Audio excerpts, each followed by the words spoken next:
జైబెరీ సంస్థకు హైడ్రా అల్టిమేటం అంటూ మీడియాలో వస్తున్న వార్తలపై ఆ సంస్థ యజమాని నటుడు మురళీమోహన్ స్పందించారు. తాను ఎలాంటి ఆక్రమణలకు పాల్పడలేదన్నారు.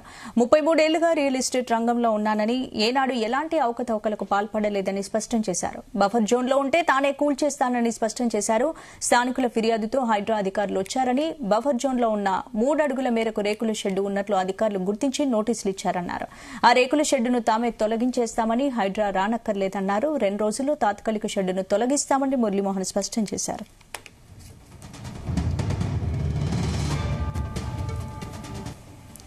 ఇందుకు సంబంధించి పూర్తి అప్డేట్స్ రవితేజ అందిస్తారు. రవితేజ, నానక్రామ్గూడలో ఉన్నటువంటి రంగలాల్ చెరువు ఆనుకొని కొంత ఆక్రమణకు గురైందనే దానిపై కూడా హైడ్రా అధికారులు గుర్తించి కొద్ది రోజుల క్రితం మురళీమోహన్ చెందినటువంటి ఈ జైబేరీ సంస్థ నిర్వాహకాన్ని ప్రత్యక్షంగా చూడడానికి అక్కడికి వెళ్లి పరిశీలించినప్పుడు దాంట్లో బ్లూ షీట్ తో పాటు ఫెన్సింగ్ అంతా కూడా ఈ రంగలాల్ చెరువుకి ఆనుకొని కొంత ఆక్రమణకు గురి చేసేటువంటి ప్రయత్నం చేశారన్నట్టుగా కూడా హైడ్రా అధికారులు ఆ సంస్థ నిర్వాహకులకు యజమానులకు పిలిచి హెచ్చరించి త్వరలో ఈ ప్రక్రియలో భాగంగా దీన్ని కూల్చివేయాలి, లేకపోతే వారం రోజులకు మించి ఒక్కరోజు ఎక్కున్నా మేమే కూల్చేయాల్సి వస్తుందంటూ కూడా హైడ్రా హెచ్చరించడంతో దీనిపై మురళీమోహన్ స్పందిస్తూ ఒక ప్రకటన రిలీజ్ చేయడం జరిగింది.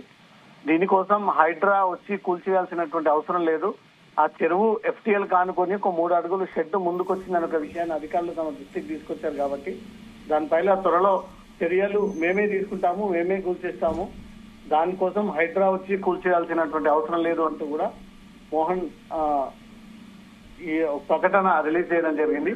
ఆ ప్రకటన సందర్భంగా తను 33 ఏళ్ల రియల్ ఎస్టేట్ రంగానికి చెందినటువంటి ప్రస్తావన కూడా తీసుకొచ్చాడు. తెలుగు రాష్ట్రాల్లో, ఉమ్మడి రాష్ట్రాల్లో ఉన్నప్పుడు జైబేరీ సంస్థ 33 ఏళ్ల పాటు ఈ real estate construction building field లో ఉంది. ఇప్పటి వరకు ఎక్కడ కూడా అవకతవకలకు పాల్పడలేదు. నీతి నిజాయితీకి మారుపేరు విన్నటువంటి జైబేరీ సంస్థ మీద ఈ రకంగా ప్రచారం చేయడం సరైంది కాదు అంటూ కూడా మురళీమోహన్ ఒక ప్రకటన రిలీజ్ చేయడం జరిగింది. తమకు నోటీసులు అందజేశారు.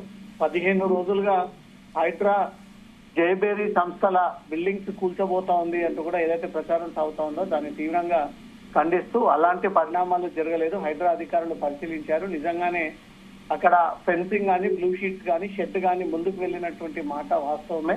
అది తమ నోటీస్ కి తీసుకొచ్చారు. కాబట్టి త్వరలో ఆ 3 ఫీట్లు ముందుకు జరిగినటువంటి షెడ్ ని తొలగిస్తూ ఎఫ్టీఎల్ పరిధి ఏదైతే ఆక్రమణకు గురైందని కూడా అధికారులు చెప్తా ఉన్నారో వాటన్నిటిని కూడా మేమే స్వయంగా తొలగించుకుంటాం అన్నట్టుగా కూడా మురళీమోహన్ ఈ విషయాన్ని స్టేట్మెంట్ రూపంలో తెలియజేయడం జరిగింది. నిన్న మొన్న ఈ రోజుతో పాటు తీవ్రంగా జైబేరీ సంస్థల భవనాలు కూల్చబోతా ఉన్నారు, నోటీసులు అందజేశారు, ఇల్లీగల్ అక్రమం అనుమతులు లేకుండా ఈ కన్స్ట్రక్షన్ చేపట్టారు, ఎఫ్టీఎల్ ల్యాండ్ ని కబ్జా చేశారంటూ కూడా ఏదైతే దుష్ప్రచారం జరిగిందో దానిపైన స్పందిస్తూ ఈ ప్రకటన రిలీజ్ చేస్తూ ఎక్కడ కూడా ఇల్లీగల్ కి మేము కన్స్ట్రక్షన్ చేపట్టలేదు, అన్ని అనుమతులు పొందే ప్రాపర్ గా ఈ అనుమతులు పొందిన తర్వాత ఈ నిర్మాణాలను చేపట్టాము, ఎఫ్టీఎల్ పరిధిలో ఎక్కడ కూడా మేము భవనాలు నిర్మించలేదు, కొద్ది ఆ బ్లూ కలర్ షెడ్ మాత్రమే తమ ఎఫ్టీఎల్ పరిధిలోకి వచ్చినట్టు కూడా అధికారులు చెప్పడంతో అది తొలగిస్తామంటూ మాత్రం క్లియర్ గా ఆ విషయాన్ని హైడ్రా అధికారులకు తెలియజేశామంటూ కూడా మురళీమోహన్ ఈ ప్రకటన రిలీజ్ చేయడం జరిగింది.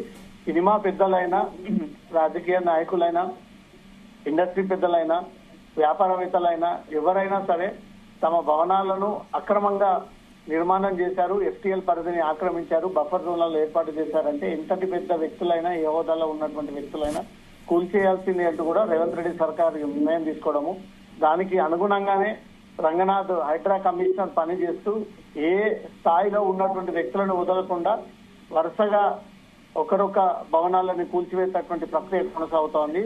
పోయిన వారం మాదాపూర్ లో ఉన్నటువంటి నాగార్జునకు చెందినటువంటి కన్వెన్షన్ నిలమట్టం చేయడగా ఇప్పుడు జైబేరీ సంస్థలకు సంబంధించి ఎఫ్టీఎల్ పరిధిలోకి ఉన్నాయంటూ కూడా వారికి ముందుగానే హెచ్చరించి 6 రోజులు టైం కేటాయించడం జరిగింది. ఆ తర్వాత హైదరాబాద్ లో ఉన్నటువంటి అనేక భవనాల విషయంలో కూడా కొంత హైడ్రా పైన విమర్శలు పెరుగుతా ఉన్నాయి. Owaisi Fatima college, Deccan colleges, Anurag university, Malla Reddy medical college కి సంబంధించినటువంటి వాటిపైన హైడ్రా ఎందుకు దృష్టి పెట్టట్లేదు, ఎందుకు వాటికి నోటీసులు ఇచ్చి కూల్చివేసేటువంటి ప్రక్రియ చేయట్లేదు, చిన్న స్థాయి నార్మల్ మిడిల్ క్లాస్ పీపుల్ మాత్రమే ఈ కూల్చివేతల ప్రక్రియ కొనసాగిస్తా ఉంది. ప్రభుత్వం ఓ రకంగా భయపెట్టడం కోసమే ఈ హైడ్రాని రంగంలోకి దింపి ఈ రకంగా స్కీమ్ ని ఇంప్లిమెంట్ చేస్తా ఉన్నారంటూ మాత్రం హైడ్రా పైన, ప్రభుత్వం పైన వ్యతిరేకత పెరుగుతా ఉన్నా హైడ్రా ఇవేవి కూడా రాజకీయ పరమైనటువంటి అంశాలు స్టేట్మెంట్లు పరిగణలోకి తీసుకోకుండా వారి పనిలో భాగంగా తమకు వచ్చినటువంటి ఫిర్యాదులపై పరిశీలన చేపట్టి ఈ తొలగింపులు అంటే రవితేజ్ ఇప్పుడు మొదట్లో cine hero Nagarjuna N convention కూల్చినప్పుడు ప్రశంసలు వచ్చాయి. తర్వాత సెలబ్రిటీ ప్రముఖుల విషయంలో హైడ్రా కొంత ఒత్తిళ్లు వస్తున్నాయి, కేవలం నోటీసులు ఇచ్చే అక్రమ నిర్మాణాలను కూల్చివేయడానికి వెనకాడుతుందనే విమర్శలు కూడా వచ్చాయి. ఏంటి అంటే ఇప్పుడు సెలబ్రిటీ ప్రముఖుల విషయంలో కూడా హైడ్రా ఎక్కడ తగ్గట్లేదు అనుకోవచ్చా? ఎవరి విషయంలో హైడ్రా వన్ సైడ్ వ్యవహరిస్తుందనేది మాత్రం అవాస్తవం అనుకోవాలి. ఎందుకంటే సీఎం రేవంత్ రెడ్డి సోదరుడు స్వయాన తిరుపతి రెడ్డి భవనం సొంత ఫ్లాట్ లో తను నిర్మించుకున్నటువంటి భవనాన్ని సైతం కూల్చివేయాల్సిందే అంటూ కూడా హైడ్రా హెచ్చరించడం జరిగింది. దానికి రాష్ట్ర ప్రభుత్వం కూడా ఎలాంటి అభ్యంతరాలు వ్యక్తం చేయకుండా సీఎం సోదరుడైనా సరే, సీఎం కుటుంబ సభ్యుడైనా సరే, ఇంకెవరైనా పలుకుబడినటువంటి రాజకీయ నాయకుడు, సినిమా పెద్దలు ఎవరున్నా, ఐఏఎస్ ఐపీఎస్ ఉన్నా సరే అందరూ హైడ్రా కింద సమానులే.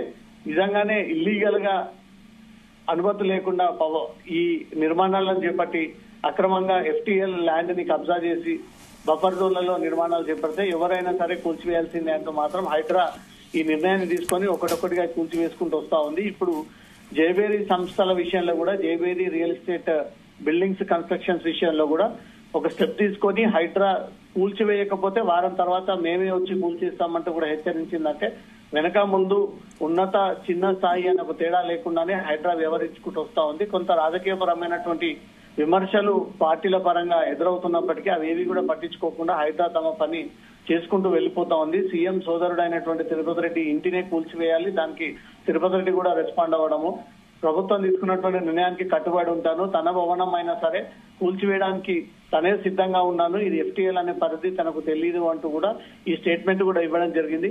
రాష్ట్ర వ్యాప్తంగా హైదరాబాద్ లో ముఖ్యంగా హైడ్రా పరిధిలో ఎక్కడ కూడా అక్రమంగా నిర్మాణాలున్నా, FTL ల్యాండ్ కబ్జాకి గురైన బఫర్ జోన్లలో ఉన్న వాటన్నిటిని త్వరలో పూర్తి స్థాయిలో నేలమట్టం చేసి హైదరాబాద్ ని పరిరక్షించేటువంటి భాగంగా కాంగ్రెస్ పార్టీ హైడ్రా కృషిని మాత్రం ప్రజలందరూ కూడా దాని ప్రశంసలు తెలియజేస్తా ఉన్నారు. స్పందన. Right, thank you Ravitej.